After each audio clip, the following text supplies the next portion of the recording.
तो आज की क्लासेज आपका जो है आपकी कौन से टॉपिक पे डिपेंडेंट है? क्या है टॉपिक आज की क्लास की? वेक्टर। वेक्टर पढ़ने से पहले आपको ये पता करना होगा कि वेक्टर हम कहते किसे हैं, ठीक है ना। वेक्टर क्या होता है? तनु, आपने सुना है वेक्टर के बारे में? क्या होता है वेक्टर?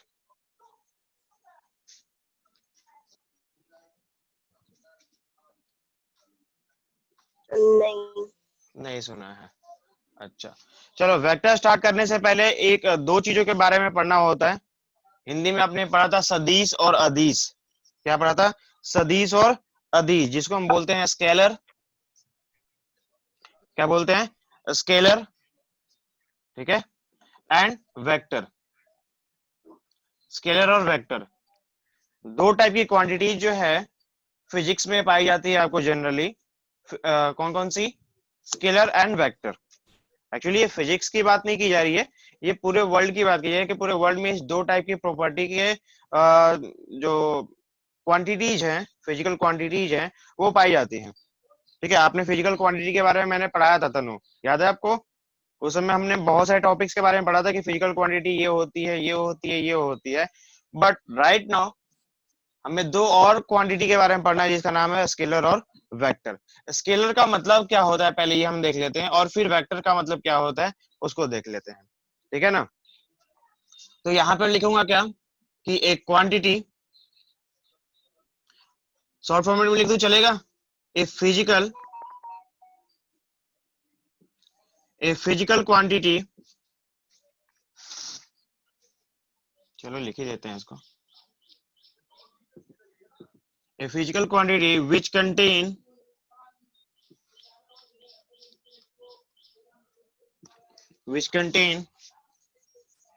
only magnitude,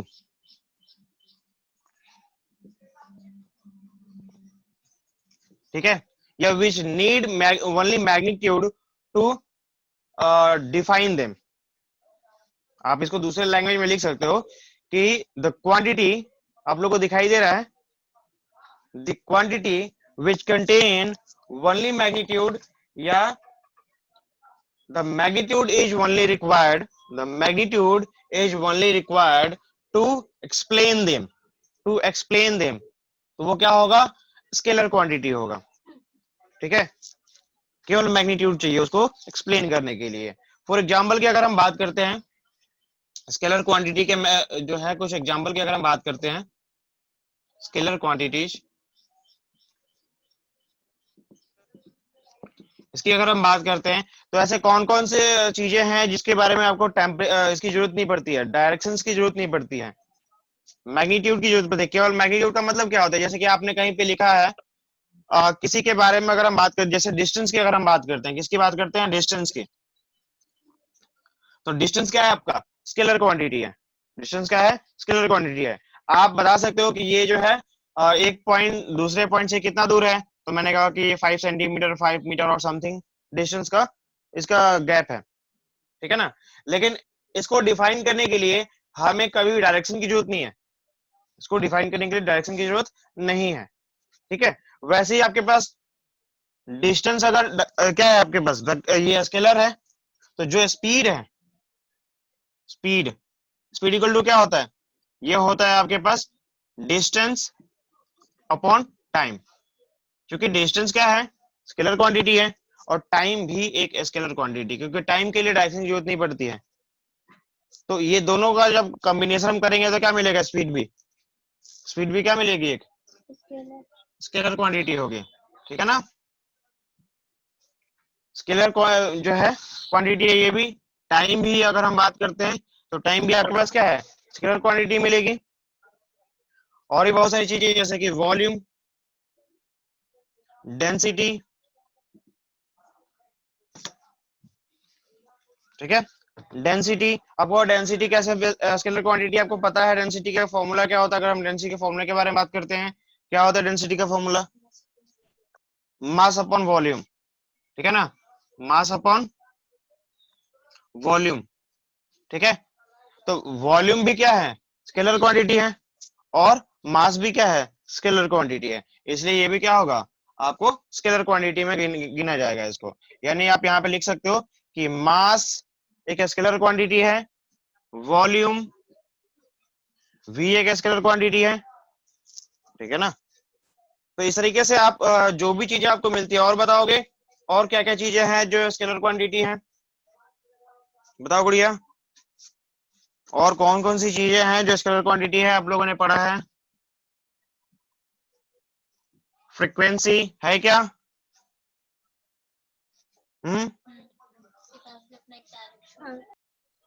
ठीक है। प्रेशर,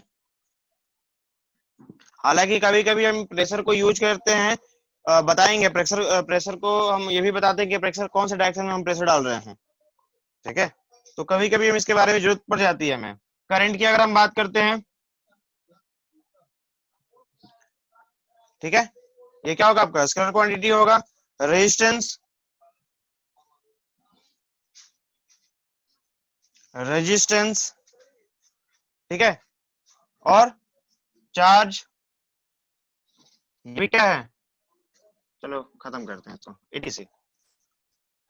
ये सब क्या है, स्केलर क्वांटिटी के आपके एग्जांपल्स हैं। सही बात समझ में?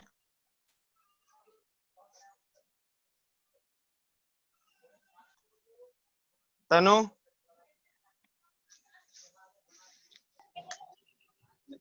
क्या समझ में आ रहा है ये? श्वेता? हाँ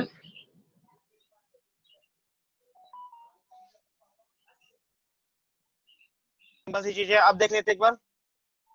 स्केलर क्वांटिटी के बाद क्या क्या है, वेक्टर क्वांटिटी। कौन कौन सी चीजें वेक्टर क्वांटिटी होगी? अगर ये सारी की सारी स्केलर क्वांटिटी मिली आपको, तो वेक्टर क्या होगा बताओ।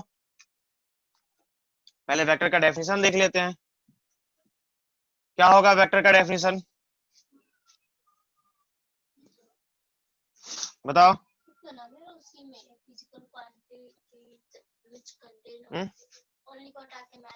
चलो यही करते हैं। जिसके में मैग्नीट्यूड और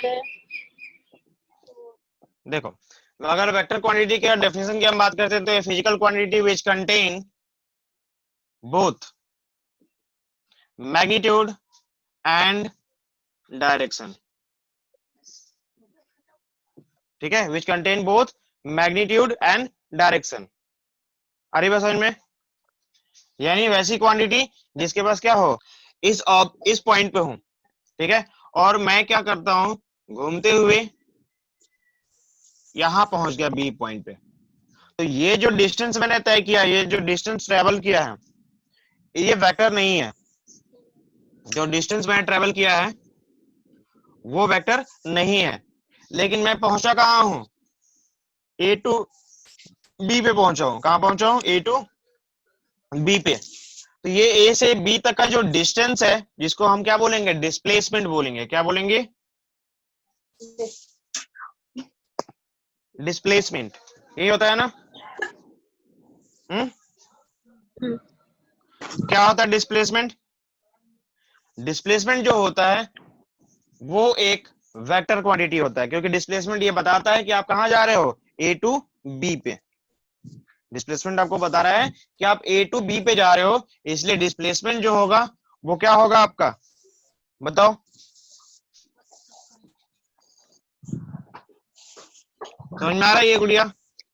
डिस्प्लेसमेंट क्या होगा आपको, एक वेक्टर क्वांटिटी होगा। अच्छा, डिस्प्लेसमेंट के बाद अगर हम बात करते हैं, मुझे डिस्प्लेसमेंट मिल गया तो मैं वेलोसिटी निकाल सकता हूँ क्या? क्या? हाँ तनु बताओ, वेलोसिटी निकाल सकता हूँ क्या? हाँ वेलोसिटी क्या होता है, वेलोसिटी का फॉर्मूला क्या होता है?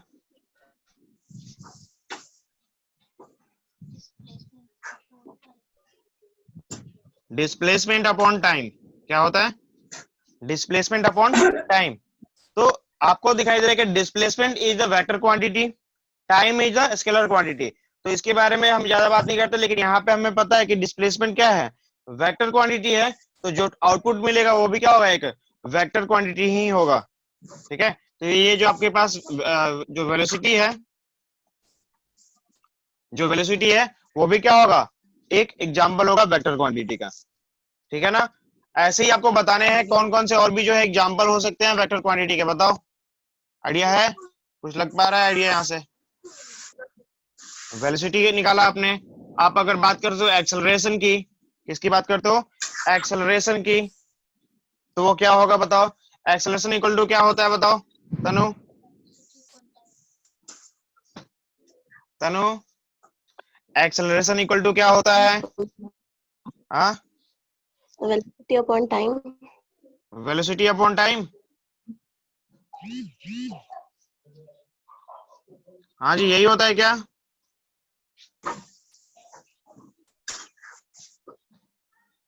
नहीं बताओगे? क्या होता है? Velocity upon time. और आपको पता है कि वेलोसिटी क्या है? वेक्टर क्वांटिटी है। जब ये हमारा वेक्टर क्वांटिटी हो जाएगा तो टोटल का टोटल आपके पास वेक्टर क्वांटिटी ही मिलेगा, ठीक है ना? तो एक्सेलरेशन भी क्या है आपके पास? वेक्टर क्वांटिटी हो गया। एक्सेलरेशन के बाद अगर हम बात करते हैं तो फोर्स, जो फोर्स है आपके पास वो क्या है? स्केलर क्वांटिटी, वेक्टर क्वांटिटी है क्या फोर्स? हाँ तनु बताओ, क्या फोर्स वेक्टर क्वांटिटी है?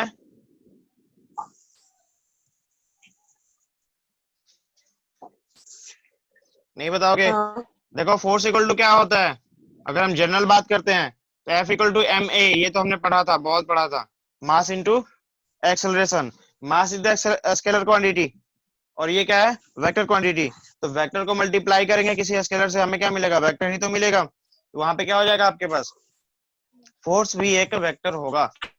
फोर्स भी क्या होगा? एक वेक्टर होगा। अच्छा ये याद रखना, यहाँ पे मास तो हमारा क्या होता है?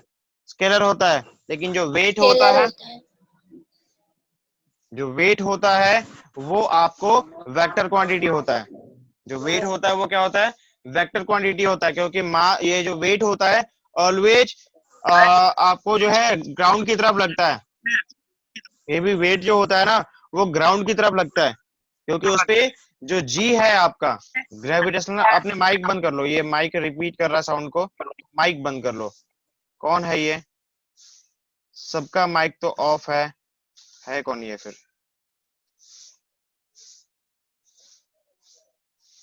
अभी हाल फिलहाल में जिसने ज्वाइन किया होगा उसमें ये प्रोजेक्ट, मतलब आप जो है अगर प्लेस को चेंज करते हो तो आपका मास क्या होगा? वेरी करेगा, चेंज हो जाएगा। वेट, सॉरी, आपका जो वेट है वो चेंज रहेगा। एक्चुअली आपकी मास तो वही रहेगी, आपका जो मास है वो वही रहेगा, लेकिन जो आपका वेट है वो वेरी करेगा। वेट डिपेंड अपॉन, क्योंकि वो डिपेंड कर रहा है किस पे? ग्रेविटी पे, ठीक है? इसके बारे में भी हम पढ़ेंगे एक एक करके। चलो, और क्या क्या बता सकते हो इसके बारे में बताओ? मोमेंटम क्या होता है? तनु पढ़ा है कि नहीं पढ़ा है? मोमेंटम, ये भी क्या होगा? हमारा वेक्टर क्वांटिटी होगा क्या? मोमेंटम हो गया। और जो सबसे ज्यादा इंपॉर्टेंट हमारे 12th वालों के लिए अभी है फिलहाल के लिए, इलेक्ट्रिक फील्ड। इलेक्ट्रिक फील्ड, क्योंकि अभी इनको जो है बहुत कुछ पढ़ना है इलेक्ट्रिक फील्ड के बारे में, ठीक है? इलेक्ट्रिक फील्ड, मैग्नेटिक फील्ड, ठीक है? इलेक्ट्रिक फील्ड, मैग्नेटिक फील्ड,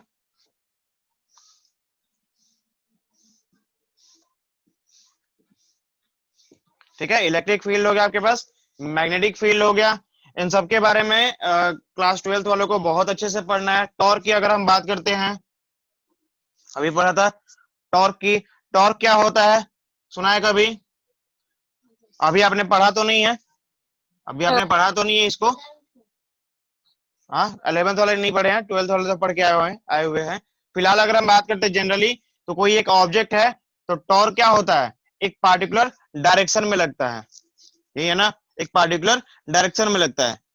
तो आपको एक डायरेक्शन की तो जरूरत पड़ जाती है उसमें, और how much amount of the torque जो है आप उस पर अप्लाई कर रहे हो, तो वो उसका क्या हो जाएगा? मैग्नीट्यूड हो जाएगा। तो ये सारी की सारी क्वांटिटी जो है वो क्या होती है? वेक्टर क्वांटिटी होती है। आप अलग अलग बुक्स में देखोगे तो अलग अलग चीजें आपको मिलेंगी।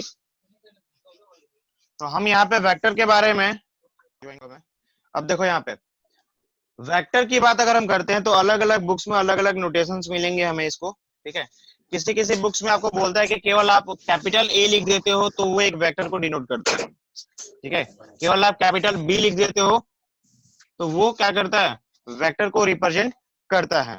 और अगर आप इसका मॉड निकाल देते हो, यानी कि ए, मॉड ऑफ ए और मॉड ऑफ बी, तो ये हो जाता है मैग्नीट्यूड, ठीक है ना।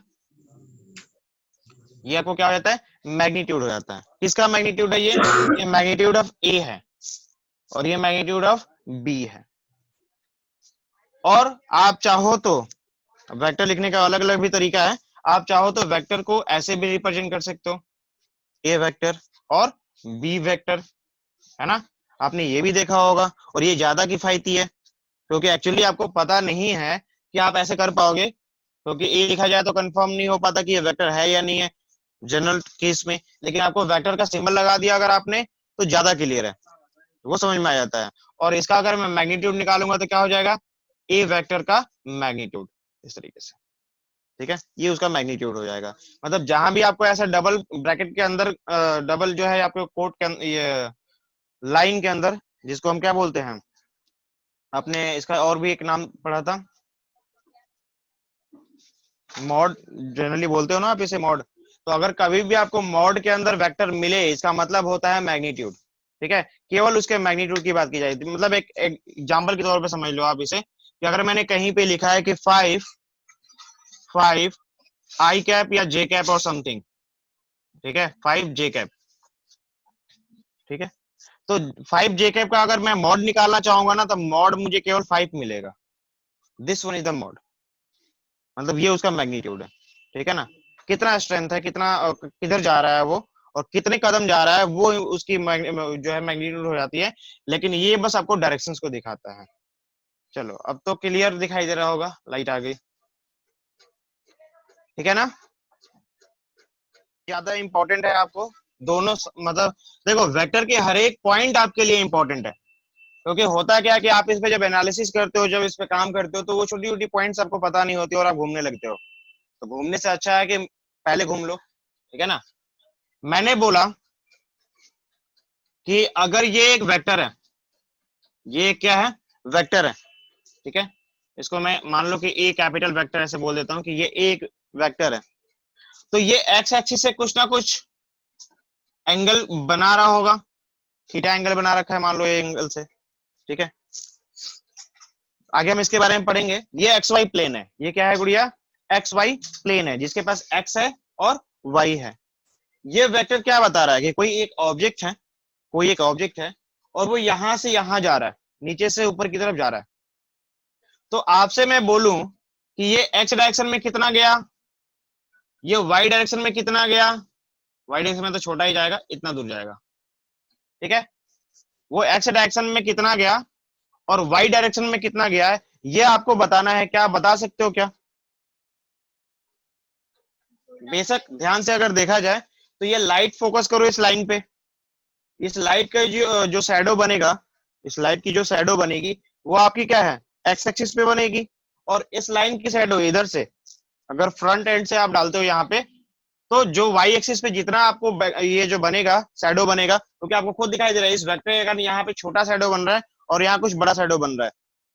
तो ये इसका मतलब सीधी सी बात है कि ये डिपेंड कर रहा है इस वेक्टर के ऊपर। ये क्या कर रहा है, डिपेंड कर रहा है इस वेक्टर के ऊपर। अच्छा, अब यहाँ पे कुछ और भी चीजें आपको सीखनी है कि ये मुझे कैसे निकालना होगा। अगर ये एक ए वेक्टर है और मुझे ये निकालना है, मतलब कि एक्स कंपोनेंट इसका निकालना है, इसको हम क्या बोलते हैं, एक्स कंपोनेंट बोलते हैं। एक्स के साइड में जो निकालेंगे उसको क्या बोलेंगे, एक्स कंपोनेंट, ठीक है ना, एक्स कंपोनेंट। और ये क्या हो जाएगा आपका, वाई कंपोनेंट। अब इसके इस जो ये वर्ड है ना, ये बहुत ज्यादा फेमिलियर होने वाला है आप लोगों से, ठीक है, एक्स कंपोनेंट और वाई कंपोनेंट। तो इसका कैसे निकालेंगे एक्स कंपोनेंट और वाई कंपोनेंट? ऐसा कुछ नहीं है कि आपको समझ में नहीं आएगा 11th वालों को, 11th वालों के लिए ही है ये, तो बहुत अच्छे से समझ में आएगा। अभी बताएगी तनु, बताएगी मुझे इसका आंसर। तनु एक बात बताओ, मुझे ये लाइट जो है मैंने इसको फोकस किया था, लाइट ये आ रही है, इसको मैंने उठा के यहाँ रख सकता हूँ क्या? सेम थिंग है ना। तो ये हमारा क्या बन जाएगा, 90 डिग्री हो जाएगा, होगा। अच्छा तनु अब मुझे ये बताओ कि अगर ये थीटा है अगर ये थीटा है तो ये क्या होगा with the base of this, यानी आपको ये पता है, क्या पता है, हाइपोटेनियस पता है, क्या पता है, हाइपोटेनियस पता है, तो आपको एक्स कंपोनेंट क्या होगा बताओ गुड़िया, सॉरी बेस क्या होगा, तनु, Shweta,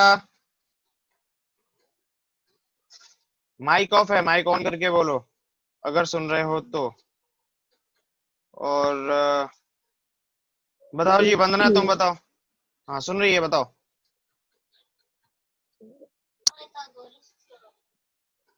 Pythagoras theorem,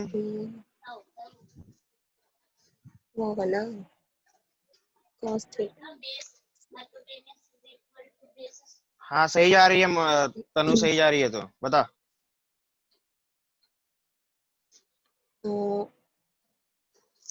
cos theta equals to x by a।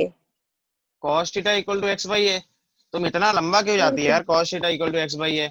एक बात बताओ, यहाँ पे आपको यहाँ पे क्या पता है, आपको यहाँ पे हाइपोटेनियस पता है ना, एच पता है, ठीक है। मान के चलो आप जो वेक्टर की बात कर रहे हो ना, इसके मैग्नीट्यूड पे तो सारा काम करोगे आप जो भी काम करोगे उसके मैग्नीट्यूड पे काम करोगे, आप उसके एक्स पे काम, उसके जो है डायरेक्शन पे काम नहीं करोगे।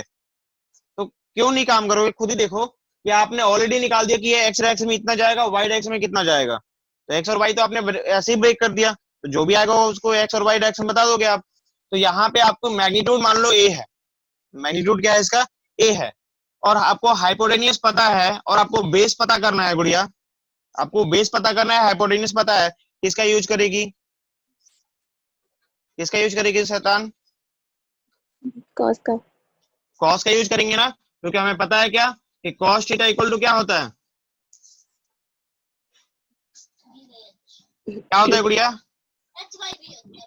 इसने बी बाई एच बोला,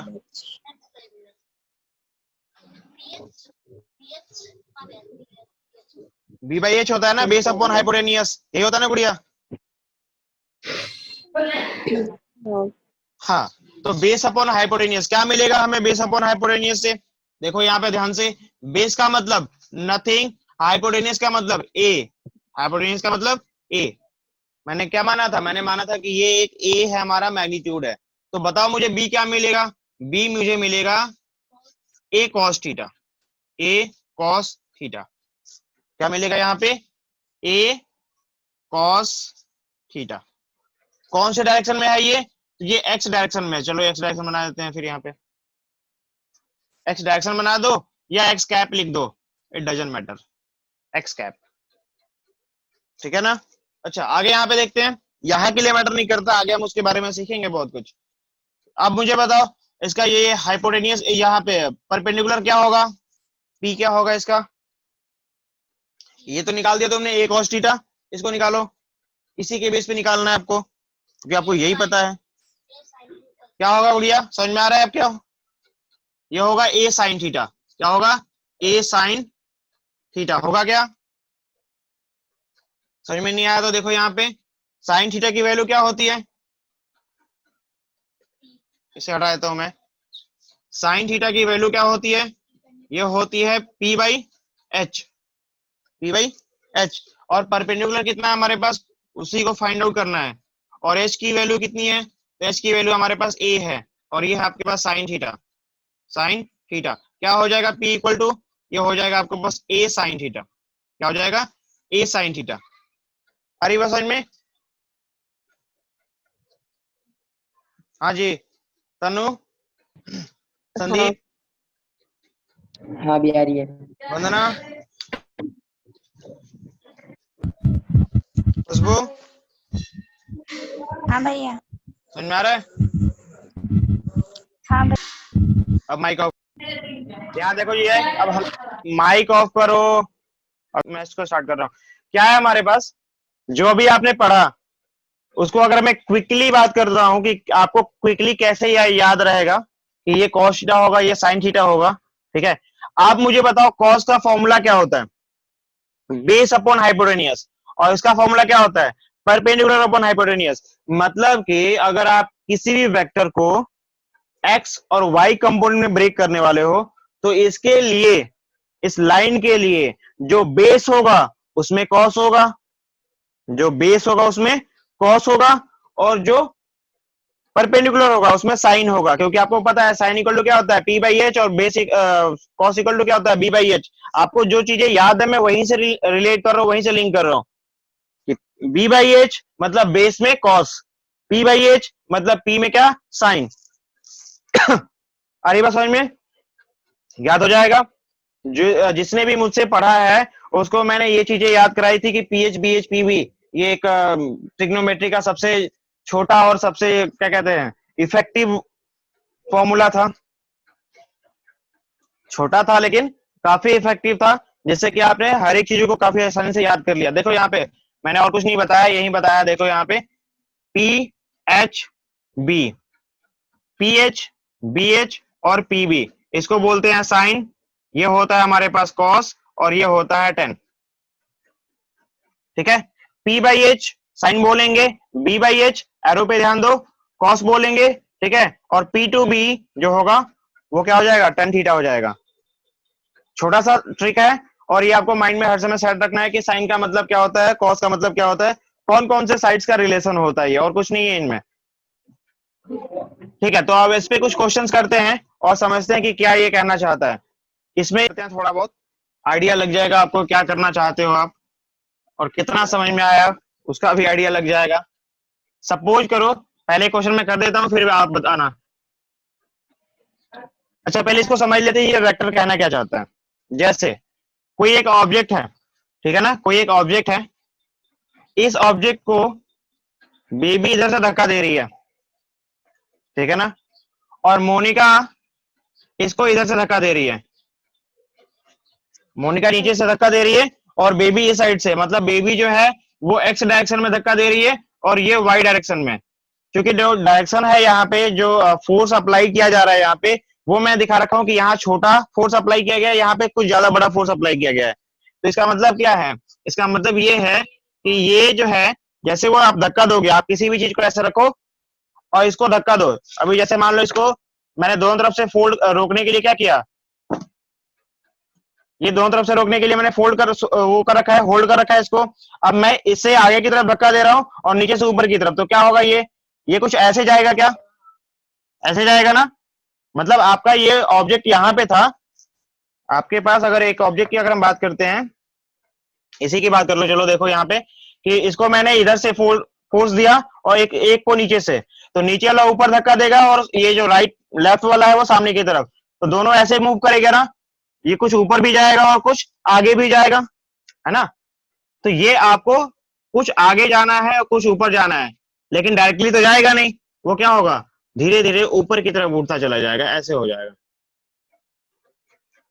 ठीक है, तो इसका क्लियर सा मतलब है कि आप एक्स डायरेक्शन में कुछ फोर्स लगा रहे थे, आप वाई डायरेक्शन में कुछ फोर्स लगा रहे थे, तो मैंने बोला आपको कि ये जो फोर्स लगा हुआ है, ये जो फाइनल रिजल्ट आया हुआ है, अगर ये रिजल्ट जो है 20 न्यूटन है, ये रिजल्ट कितना है 20 न्यूटन है। वेक्टर छोड़ दिया हमने, वेक्टर को भूल गए, बिना वेक्टर के हम इस पे काम कर रहे हैं, क्योंकि वेक्टर तो है इसमें।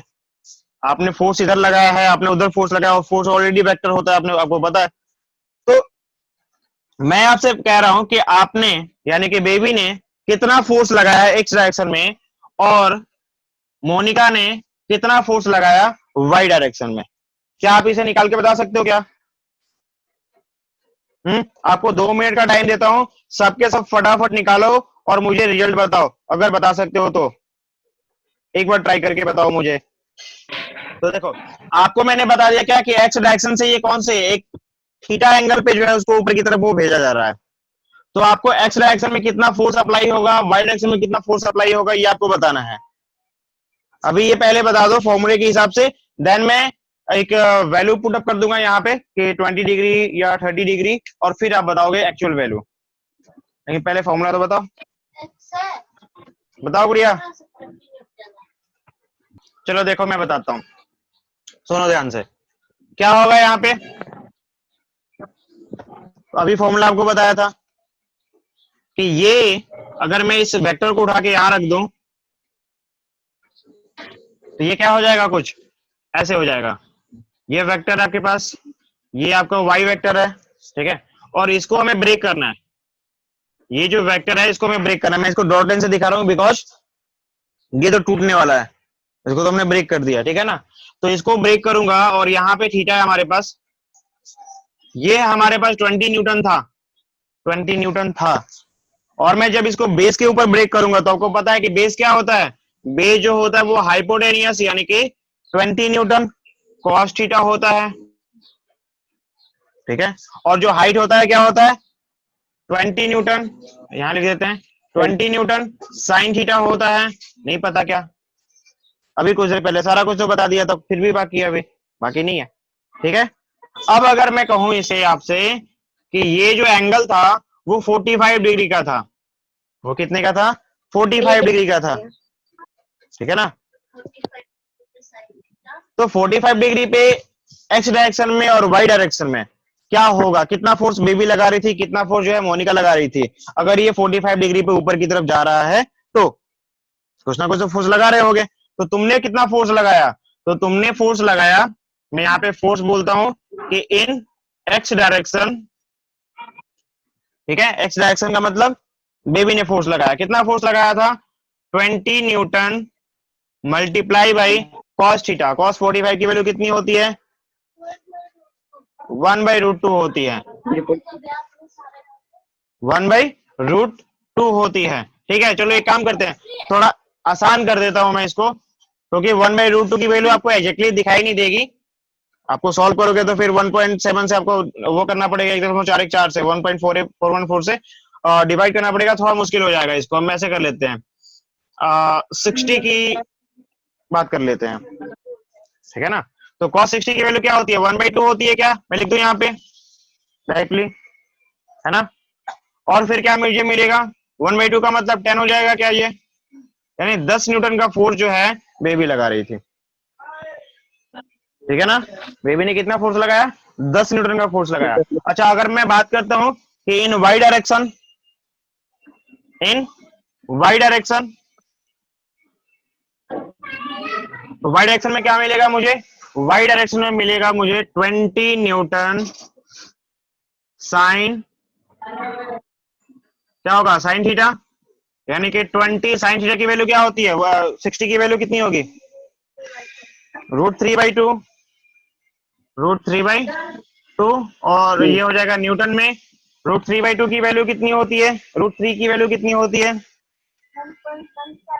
1.7 20 इंटू 1.7, 7 3 2 1 होती है, ठीक है ना, हाँ भैया ज्यादा दूर नहीं जाना, डिवाइड बाई 2, और ये है आपके पास क्या न्यूटन में, इसको सॉल्व कर दो, ये हो जाएगा 17.3 न्यूटन। चलो इसको थोड़ा सा और बढ़ा लेते हैं क्योंकि हमें, यानी कि 17 न्यूटन के आसपास जो है क्या लगा रही थी मोनिका ने फोर्स लगाया था। हमने पहले एज्यूम किया था क्या कि ये क्या है ज्यादा इंक्लाइंड है, ज्यादा इंक्लाइंड है, लेकिन मैंने यहाँ पे एंगल चेंज कर दिया है, ठीक है ना।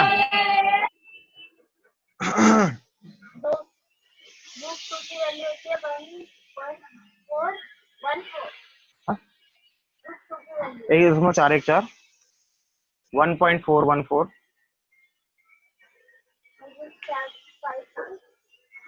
2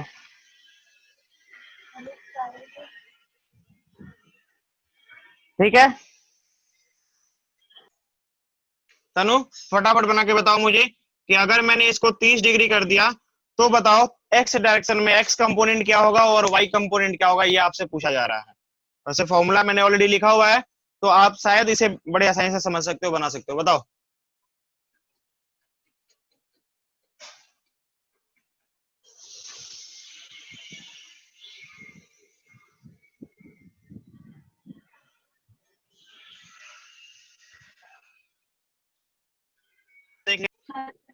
तो अभी आपने क्या निकाला गुड़िया, अभी हमने निकाला कि अगर हमें एक सिंगल वेक्टर पता है तो इसके कंपोनेंट निकाल सकते हैं, इसके क्या कर सकते हैं कंपोनेंट निकाल सकते हैं, ठीक है ना। अभी हम बात करने वाले हैं कि ये जो कंपोनेंट है एक्स डायरेक्शन में, मान लो मैंने किसी चीज को, किसी ऑब्जेक्ट को कितने से फेंका है तो ये सपोज करो कि मैंने इसको 20 न्यूटन, 20 नहीं जो अभी आपने बताया था 10 न्यूटन से मैं इस पे फोर्स लगा रहा हूँ। कितने से फोर्स लगा रहा हूँ? 10 न्यूटन से। और ऊपर की तरफ जो फोर्स लगा रहा हूँ वो है 40 न्यूटन। वो कितना है? 40 न्यूटन, 40/√3। हाँ, उसका तो 40/√3 आया था, गलत है वो। कितना आना चाहिए बताओ? 17.32 का मतलब कितना हो जाएगा? ये हो जाएगा आपके पास 10√3 हो जाएगा ना फिर। ये तो 10√3 हो जाएगा। हाँ जी, 40√3 होगा। देखो यहाँ पे ये क्या होगा? 20 sin 30 होगा, ठीक है। और ये क्या हो जाएगा? 20 इंटू साइन 30 की वैल्यू कितनी होती है? 1/2। √3/2 होती है। 1 √3/2 थोड़ी होती है, 1/2 होती है। तो ये हो जाएगा आपके पास 10। ये तो 10 हो जाएगा। अच्छा, हम दूसरा बात करते हैं। 20 cos थीटा, 20 cos 30 डिग्री, तो क्या हो जाएगा? ये 20 इंटू √3/2 होगा, ठीक है। ये कैंसिल आउट हो जाएगा, तो क्या हो जाएगा? 10√3 तो आएगा।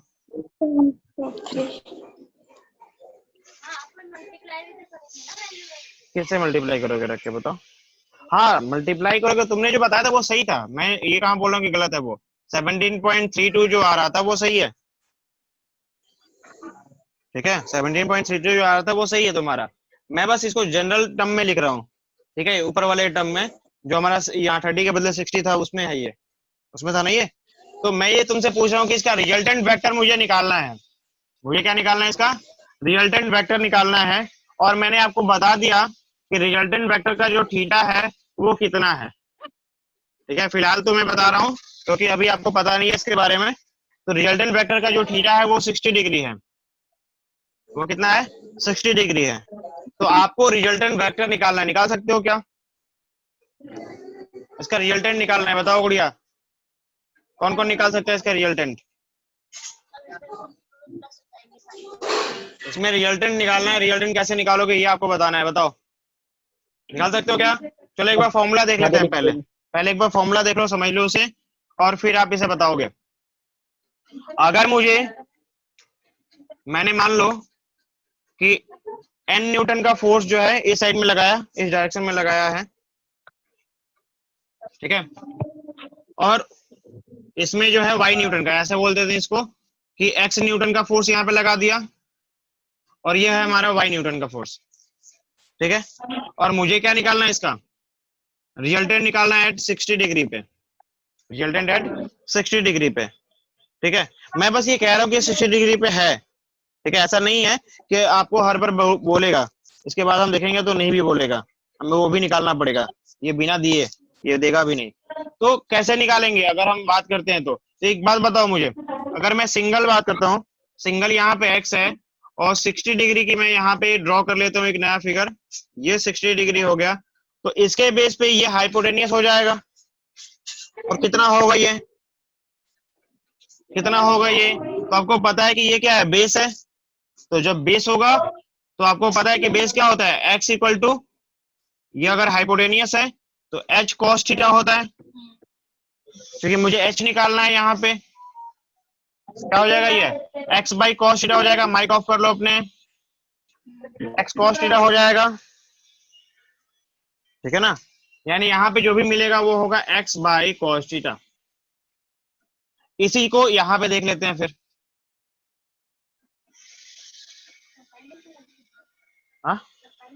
हाँ, परपेंडिकुलर वाले पे, ठीक है।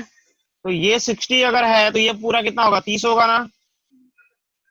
ये 30 होगा। आप चाहो तो इसका यूज करो, आप चाहो तो इसका यूज करो, एज यू विश। चलो हम जो दिया गया उसी को यूज कर लेते हैं। अगर मैं इसका यूज करूंगा, अगर मैं इसका यूज करूंगा तो आपको पता है कि मैं चाहूं तो ये जो लाइन है इसको यहां भी रख सकता हूं, या फिर चाहूं तो मैं उस लाइन को यहां भी रख सकता हूं, कोई फर्क नहीं पड़ने वाला, है ना। तो अगर मैं यहां रखता हूं तो ये होगा 60 डिग्री, और ये हमें पता है, कौन सा पता है, तो ये पता है हमें y, और मुझे ये निकालना है, तो h क्या होगा यहाँ पे बताओ, y क्या होता है पहले ये बताओ, y जो है वो क्या होता है, इसको मिटा देता हूं मैं, ठीक है, y क्या होता है बताओ, तो y इक्वल टू होता है, सॉरी, हाँ ठीक है, y इक्वल टू क्या होता है बताओ, h साइन थीटा होता है क्या, यहाँ पे हाइपोटेन्यूज ही तो है, ये हाइपोटेन्यूज और ये परपेंडिकुलर है, और p के लिए क्या होता है, h साइन थीटा होता है, यहां से आप h की वैल्यू फिर से निकाल दो, h क्या मिलेगा, y बाई साइन थीटा, क्या मिलेगा, y बाई साइन थीटा। अच्छा ये देखो, ये जो आउटपुट आया था वो ऐसे ऊपर की डायरेक्शन में आएगा ना, ये वेक्टर है, इंपॉर्टेंट पार्ट ये है कि ये वेक्टर है, तो ये भी एक वेक्टर है, ये भी एक वेक्टर है, और दोनों सेम डायरेक्शन में है। देखो यहाँ पे जो एच पहले वाले के लिए आया था, दूसरे वाले के लिए जो एच आया था, दोनों ही इसी डायरेक्शन में है, ठीक है। तो एक बात बताओ, हवा इधर जा रही है और तुम भी इधर ही जा रही है, तो क्या तुम्हारी फोर्स और उसकी फोर्स दोनों एक साथ मिल नहीं जाएंगी, तुम्हारी फोर्स बढ़ जाएगी ना, यानी फोर्स वहां पे ऐड हो जाएगा, सिंपल सी बात है। तो यहाँ भी फोर्स क्या होने वाला है, ऐड होने वाला है, यानी h प्लस एच हो जाएगा, यानी क्या हो जाएगा आपके पास, आप कह सकते हैं इसको कि y sine theta, y by sine theta plus x by sine theta हो जाएगा, x by cos theta, x by cos theta हो जाएगा क्या, क्योंकि ये वेक्टर एडिशन है, ये क्या है आपका वेक्टर एडिशन है, समझ में आ रहा है। अभी मैंने ट्रायंगल लॉ नहीं पढ़ाया आपको, बिना ट्रायंगल लॉ की हम बात कर रहे हैं, ट्रायंगल लॉ की जब हम बात करेंगे तो हमें एंगल की जरूरत नहीं पड़ेगी, बिना एंगल के भी जो है हम ट्रायंगल लॉ अप्लाई करेंगे और देन एंगल निकाल सकते हैं। तो this is the one way you can calculate, जब आपके पास x कंपोनेंट और y कंपोनेंट हो तो आप जो रिजल्टेंट, इसको क्या बोलते हैं, इसका नाम सुन लो, इसको बोलते हैं रिजल्टेंट वेक्टर, रिजल्टेंट वेक्टर, क्या बोलते हैं इसको, resultant vector, this is the resultant vector actually, क्योंकि आपने फोर्स इधर लगाना था, आपने x में लगाया और एक ने y में लगाया, तो रिजल्ट कहाँ मिला, रिजल्ट आपको x और y के बीच में एक ग्राफ बनते चला गया, वो आपको रिजल्ट मिला, that is called the resultant vector. आ रही बात समझ में, हाँ जी, क्या हुआ, किसी की आवाज नहीं आ रही है, जो मैं जब पूछता हूँ तो जो कम से कम जवाब दिया करो, सुनाई देगा आपको, पता चलेगा, आगे बताओ मुझे। अब मैं क्या करता हूँ, इसको इसके बेस पे कुछ क्वेश्चन देता हूँ जो आपको घर से करके लाने हैं, ठीक है, थोड़ा आइडिया लग जाएगा आपको कि क्या करना है। क्वेश्चन नंबर 1, ये आपको एक वेक्टर दिया गया है 30 डिग्री पे, ठीक है, और यहाँ पे मैंने लिख दिया कि 50 न्यूटन का फोर्स जो है रिजल्टेंट मिला हुआ है आपको, तो सबका इसका क्या निकालना है, एक्स कंपोनेंट निकालना है और वाई कंपोनेंट निकालना है, क्या निकालना है इसका, एक्स कंपोनेंट निकालना है और वाई कंपोनेंट निकालना है, निकाल लोगे, ठीक है। सेकंड पार्ट है आपके पास, एक्स कंपोनेंट दिया गया है 50 न्यूटन, और ये जो है आपको वेक्टर फाइंड आउट करना है 60 डिग्री पे, इसका रिजल्टेंट निकालना है, इसका आर निकालना है आपको, रिजल्टेंट निकालना है, ठीक है ना, इसका रिजल्टेंट निकालना है, आप जनरली आर बोलोगे तो भी चलेगा। थर्ड जो है ये आपको दे रखा है 50 न्यूटन, और ये दे रखा है आपके पास 60 न्यूटन, ठीक है, और आपको ये निकालना है, ये अगर मैंने आपको बोल दिया कि ये 30 डिग्री है, ये कितना है 30 डिग्री है, ठीक है, जो रिजल्टेंट है वो कितने पे है 30 डिग्री पे है, तो आपको आर निकालना है। नहीं नहीं, क्वेश्चन तो कुछ भी बना सकते हो, मैं तो ये सेम क्वेश्चन नहीं है, सब अलग अलग क्वेश्चन है, हाँ फिलहाल तो 3 केस ही है, क्योंकि इन्हीं तीन केस के ऊपर जो है आपको सारी चीजें मिलेंगी, वो घूमते रहेगा, क्योंकि अभी तो मैंने आपको ये नहीं बताया ना कि एंगल फाइंड आउट कैसे करोगे, तो एंगल फाइंड आउट करने का तरीका जो है वो हम कल सीखेंगे, और इस पे क्वेश्चंस भी हम बहुत सारे कल करेंगे, तो आपको ये बस 3 क्वेश्चन मैं देता हूँ, 3 क्वेश्चन आप घर से बना के लाओगे, ठीक है ना गुड़िया।